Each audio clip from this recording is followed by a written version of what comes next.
খালিদা, নিন্দুকেরা বলে যে বিজেপি নাকি মুসলিম বিরোধী। এই নিয়ে আপনার কি মতামত এবং বিজেপির কি মতামত? দেখুন, ভারতীয় জনতা পার্টি কোনোদিনও হিন্দু মুসলিম নিয়ে রাজনীতি করার বিশ্বাসী নয়।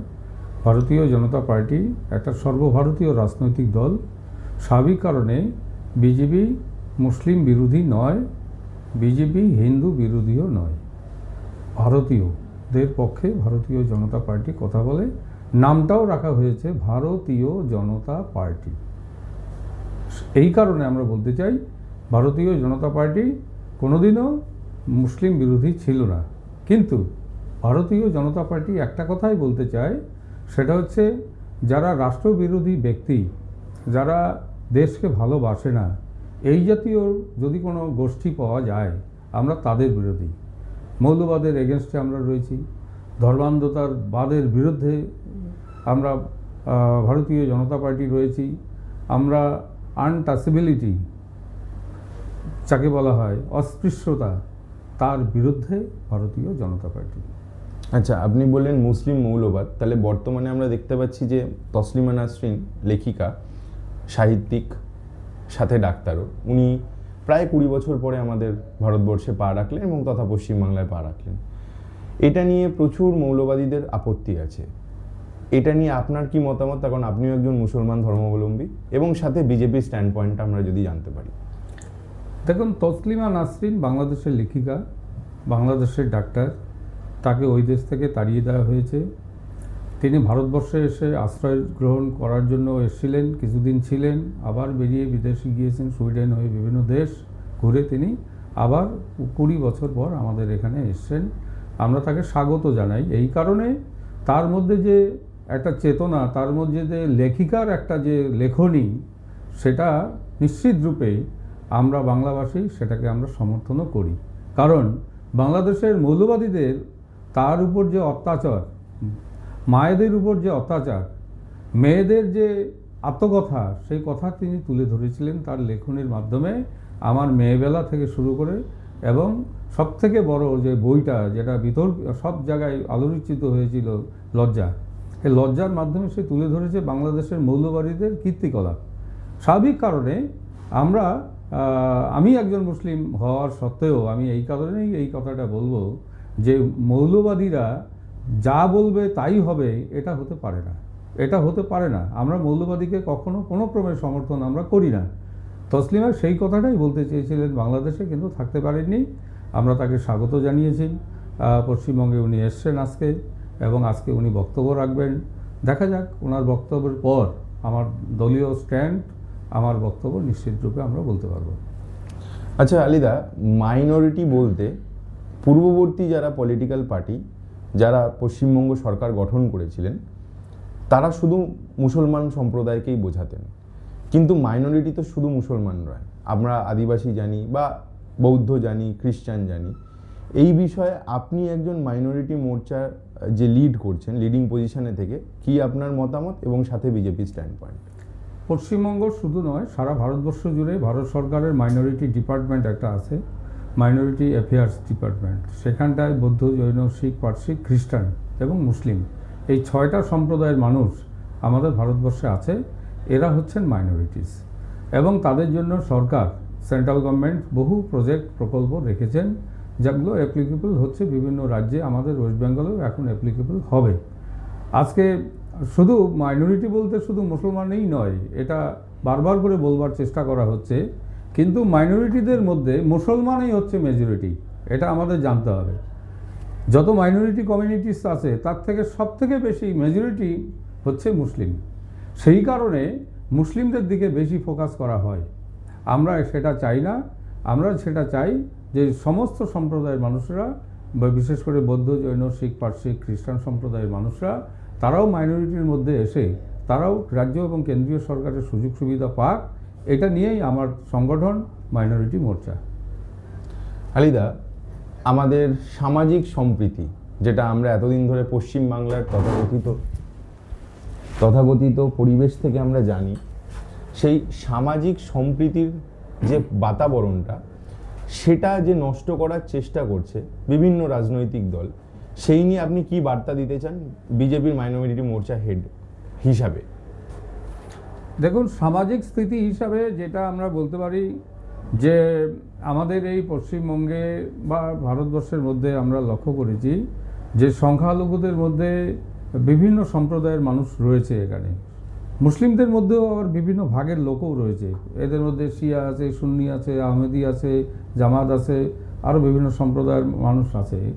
সামাজিক স্থিতি হিসাবে যদি আমরা বিবেচনা করি তাহলে ভারতীয় জনতা পার্টি কোনো সামাজিক মানে কোনো গোটকে সামাজিক ছোট্ট অংশ, যতই ছোট অংশ থাক, 5,000 লোক থাকলেও তাদের একটা গুরুত্ব আছে আমাদের কাছে।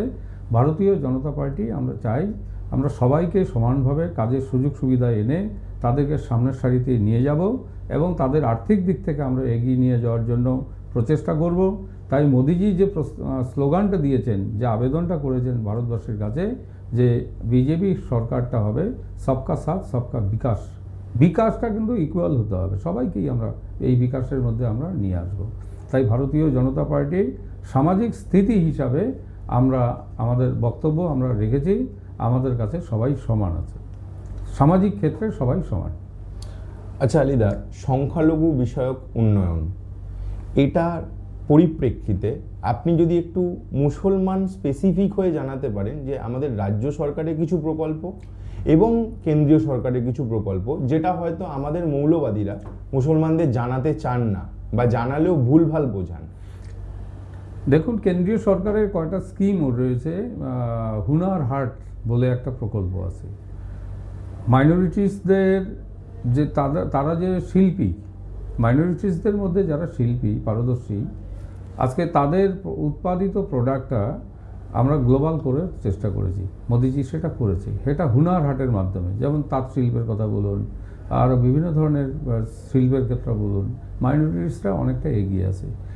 এদের শিল্পগুলোকে, শিল্পকলাগুলোকে সারা ভারতবর্ষে আমরা তুলে ধরি, এটা হুনার হাটের মাধ্যমে। এর জন্য সরকার তাদের প্রোডাক্ট কিনে সেগুলো আবার যথাযথভাবে তার মার্কেটিং করার ব্যবস্থা। অপরদিকে হচ্ছে প্রধানমন্ত্রী শাদি সৌগান্ত বলে একটা প্রকল্প আছে, যে প্রকল্পের মাধ্যমে মাইনরিটিস মেয়েরা যারা উচ্চশিক্ষিত হবে, গ্র্যাজুয়েশন পাস করবে, তাদের বয়স 18-21 যাই হোক না কেন, সে বিয়ের পিঁড়িতে যখন বসবে তাকে 51,000 টাকা দেওয়া হবে বিয়ের পিঁড়িতে। ডিএম বা এসডিও অফিসের প্রতিনিধি এসে বিয়ের পিঁড়িতে এই টাকাটা দিয়ে যাচ্ছেন, চেক দিয়ে যাচ্ছেন। এটা একটা কারণ হচ্ছে যে বিয়ের বয়সটা কমসে কম যেন তার কমপ্লিট হয়, মানে 21-18 বা এরকম জায়গায় যেন দাঁড়ায়। এটা ভালো প্রকল্প। এছাড়াও কেন্দ্রীয় সরকারের পক্ষ থেকে মঞ্জিল প্রকল্প আছে, ওস্তাদ প্রকল্প আছে। মাইনরিটি যেমন একটা টাইমে ছিল মৌলানা আবুল কালাম আজাদ ফাউন্ডেশন, এডুকেশন ডিপার্টমেন্টে দেশ বিদেশে পড়াশোনার জন্য মাইনরিটিদের জন্য তার জন্য টাকা স্যাংশন করে বিনামূল্যে সেখানে পড়ানো, এই ব্যবস্থা বিজেপি সরকার করেছে এবং আজও আছে। আমাদের এই পশ্চিমবঙ্গ সরকারের মাইনরিটি বিষয়ক দপ্তর এখানটায় রয়েছে, মাইনরিটি বিভাগ এখানটায় কাজ করেছে। 2,665 কোটি টাকা এখানে স্যাংশন করা হয়েছে পশ্চিমবঙ্গে। সুতরাং মাইনরিটিসদের ডেভেলপমেন্ট এখানে হবে। এখানে যেমন মাদ্রাসা শিক্ষা, সেই শিক্ষাকে যেমন আমরা আধুনিকীকরণ করে তুলব, কম্পিউটার আনবো, ইঞ্জিনিয়ারিং আনবো, ভোকেশনাল ট্রেনিংয়ের ব্যবস্থা করাবো, এটা মাদ্রাসার ক্ষেত্রে যেমন হবে। অপরদিকে খ্রিস্টান সম্প্রদায়, বৌদ্ধিস্ট, জৈন সম্প্রদায়ের মানুষদের জন্য তাদেরও ধর্মীয় কাঠামোতে পরিবর্তন এনে সেখানেও যাতে আধুনিক ব্যবস্থা আমরা পৌঁছাতে পারি, সেটাও আমরা প্রচেষ্টাতে আমরা সেটা আনব।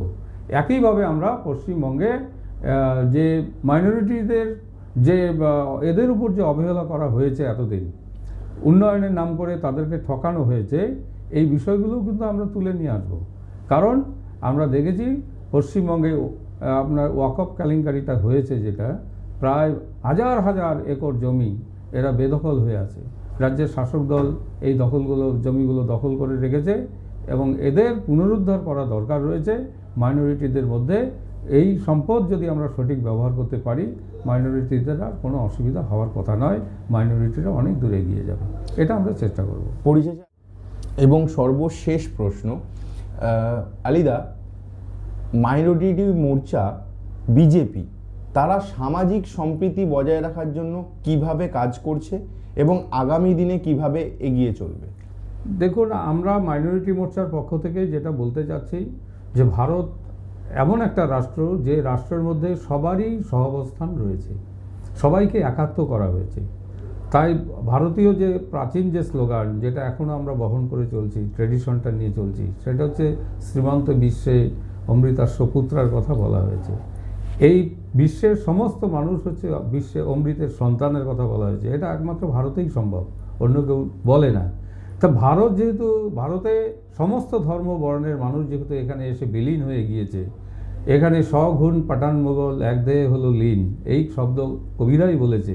সেই কারণে ভারতবর্ষে যে সমস্ত সম্প্রদায়ের সহাবস্থান এখানে থাকবেই। থাকবে কিভাবে? দেশপ্রেমী হিসাবে থাকবে, রাষ্ট্রপ্রেমী হিসাবে থাকবে, দেশকে মেনে নিয়ে থাকবে।